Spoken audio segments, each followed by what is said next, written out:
ತಮಿಳುನಾಡಿನಲ್ಲಿ ನಟ ವಿಜಯ್ ರ್ಯಾಲಿಯಲ್ಲಿ ಕಾಲ್ತುಳಿತ ಸಂಭವಿಸಿದೆ. ಕಾಲ್ತುಳಿತ ಸ್ಥಳದ ಒಂದೊಂದು ದೃಶ್ಯವೂ ಕೂಡ ಭೀಕರವಾಗಿದೆ.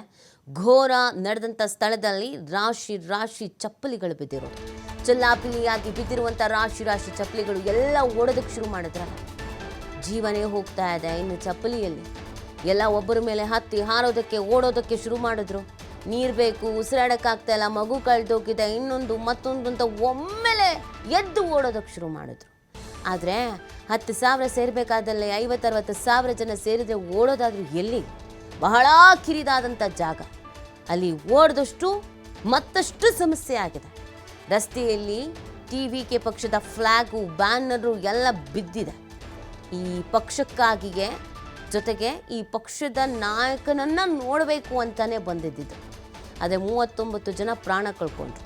ಇವತ್ತು ರಸ್ತೆಯಲ್ಲಿ ಇರೋದು ಬರೀ ಚಪ್ಪಲಿ, ಫ್ಲ್ಯಾಗು, ಬ್ಯಾನರು ಬಿದ್ದಿರೋದು.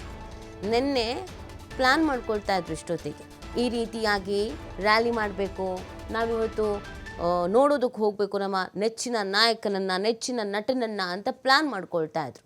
ಆದರೆ ಪರಿಸ್ಥಿತಿ ನೋಡಿ, ಒಂದು ರಾತ್ರಿಯಲ್ಲಿ ಏನೆಲ್ಲ ಆಗಿ ಹೋಗಿದೆ ಅಂತ. ಇವತ್ತು ಮೃತದೇಹವನ್ನು ನೋಡಿಕೊಂಡು ಬಿಕ್ಕಿ ಬಿಕ್ಕಿ ಅಳ್ತಾ ಇದ್ದಾರೆ. ಮೃತದೇಹವನ್ನು ಹಸ್ತಾಂತರ ಮಾಡೋ ಕೆಲಸ ಮಾಡಲಾಗ್ತಾ ಇದೆ. 39 ಜನ ಪ್ರಾಣ ಕಳ್ಕೊಳ್ತಾರೆ ಒಂದು ರ್ಯಾಲಿ ನೋಡೋದಕ್ಕೆ ಹೋಗಿ, ಒಂದು ರ್ಯಾಲಿಯಲ್ಲಿ ಭಾಗಿಯಾಗಿ ಅಂತಂದರೆ ಯೋಚನೆ ಮಾಡಿ. ಇದಕ್ಕಿಂತ ಘನಘೋರ ದುರಂತ ಇನ್ನೊಂದು ಬೇಕಾ? ಯಾರು ಕೂಡ ಊಹಿಸಿರಲಿಲ್ಲ ಈ ಥರದೊಂದು ಅವಘಡ ಸಂಭವಿಸುತ್ತೆ, ನಮ್ಮ ಪ್ರಾಣಕ್ಕೆ ಸಂಚಕಾರ ಆಗುತ್ತೆ, ಈ ರ್ಯಾಲಿ ನಾವು ಹೋಗೋದು ಬೇಡ ಅಂತ.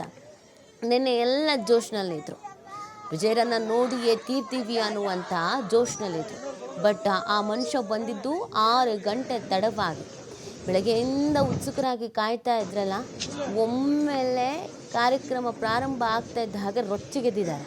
ಅದರಲ್ಲಿ ಮಗು ಕಳೆದೋಗಿರೋದು, ಅದರಲ್ಲಿ ನೀರಿಲ್ಲದೆ ಬಾಯಾರಿಕೆಯಾಗಿ ಒದ್ದಾಡಿರೋದು, ಮೂಲಭೂತ ಸೌಕರ್ಯದ ವ್ಯವಸ್ಥೆ ಇಲ್ಲದೆ ಇದ್ದಿದ್ದು, ಆಕ್ಸಿಜನ್ ಪ್ರಾಬ್ಲಮ್ ಆಗಿದ್ದು, ಉಸಿರಾಡೋಕ್ಕೆ ಸಾಧ್ಯ ಆಗದೆ ಮೂರ್ಛೆ ಹೋಗಿದ್ದು, ಇದೆಲ್ಲ ಒಟ್ಟಿಗೆ ಆಗಿದ್ದರಿಂದ ಇವತ್ತು 39 ಮಂದಿಯನ್ನು ಕಳ್ಕೊಳ್ಳೋ ಪರಿಸ್ಥಿತಿ ನೋಡಿ. ನಿನ್ನೆ ಎಲ್ಲ ಖುಷಿ ಖುಷಿಯಿಂದ ಮನೆಯಿಂದ ಹೊರಗೆ ಹೋಗಿದ್ರು. ರ್ಯಾಲಿ ನೋಡ್ಕೊಂಡು ಬರ್ತೀವಿ, ವಿಜಯರನ್ನು ನೋಡ್ಕೊಂಡು ಬರ್ತೀವಿ, ಆದರೆ ಫೋಟೋ ತೆಗೆದುಕೊಂಡು ಬರ್ತೀವಿ ಅಂತ. ಇವತ್ತು ಅವರ ಮೃತದೇಹಗಳ ಮುಂದೆ ಅವರ ಕುಟುಂಬಸ್ಥರು ಬಿಕ್ಕಿ ಬಿಕ್ಕಿ ಅಳ್ತಿದ್ದಾರೆ. ಮಾಡದ ತಪ್ಪಿಗೆ ಏನೂ ಸಮಸ್ಯೆಯೇ ಇಲ್ಲದೆ ಇದ್ದವರು ಇವತ್ತು ಪ್ರಾಣ ಕಳ್ಕೊಂಡು ಹೆಣವಾಗಿ ಮನೆಗೆ ಸೇರೋದು ಅಂತ ಅಂದರೆ ಏನಂತ ಹೇಳೋದು? ಇವ್ರು ಯಾರೋ ರಾಜಕೀಯ ಪಕ್ಷದ ನಾಯಕನಾಗಬೇಕು ಅಂತ, ಇವ್ರು ಯಾರಿಗೋ ಜನಬೆಂಬಲ ಸಿಗಬೇಕು ಅಂತ ಎಡಬಿಡಂಗಿ ಕೆಲಸಗಳನ್ನು ಮಾಡಿಕೊಂಡ್ರೆ ಅದರಲ್ಲಿ ನಾವುಗಳು ಪಾಲುದಾರಿಯಾಗಿ ಜೀವ ಕಳ್ಕೊತೀವಲ್ಲ, ಇದಕ್ಕಿಂತ ದುರಂತ ಬೇಕಾ?